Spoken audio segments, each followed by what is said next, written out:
The North Korean soldier, who not yet been named, drove to the heavily fortified border and then risked his life to cross the demilitarized zone DMZ into South Korea last week. South Korean surgeons found dozens of parasitic worms while repairing the defectors' intestinal wounds after he was shot escaping from the north. The worms, some as long as 11 inches, demonstrate the poor hygiene and nutrition in the hermit kingdom. Dr. Lee Cookjong, a lead surgeon, said, "In my 20 years as a surgeon, I have only seen something like this in a medical textbook. We have found dozens of Y-grown parasitic worms in his damaged intestines. It was a serious parasitic infection." Getty. North Korean soldier found riddled with worms. Monday, October 23, 2017. A female soldier on duty in high heels at a news briefing. Dr. Lee showed photographs showing dozens of parasites removed from the soldier's stomach following a series of life-saving operations. Experts in parasitic worms were not surprised by the findings. They said that they were in line with the isolated and impoverished conditions in the north, adding that the parasites may be a sign that the dictator-run state is using human feces as fertilizer. The soldier was flown by helicopter to hospital after his escape to South Korea. Dr. Lee Cookjong said, "We are struggling with treatment as we found a large number of parasites in the soldier's stomach, invading and eating into wounded areas. We have also discovered a parasite never seen in Koreans before.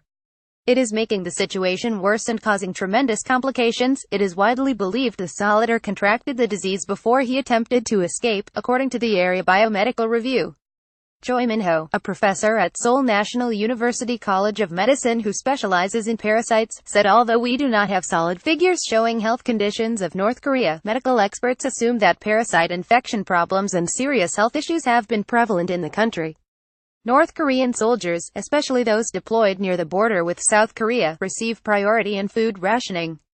Apwe have found dozens of parasitic worms. However, in addition to the parasitic worms, doctors found kernels of corn in his stomach.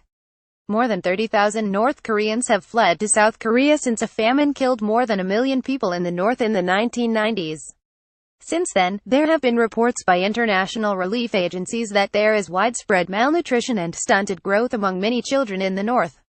Meanwhile, the Kim Jong-un state has hit a roadblock in developing a reliable atmospheric re-energy technology that would allow their missile to return from the Earth's orbit, South Korea's National Intelligence Service (NIS) revealed in a report. South Korean surgeons found dozens of parasitic worms Tuesday, November 7, 2017. A South Korean tank of the 8th Mechanized Infantry Division takes part in a live-fire exercise at a training ground in Cheerwon, near the demilitarized zone DMZ. The NIS met with the South Korean National Assembly's Intelligence Committee behind closed doors on Thursday.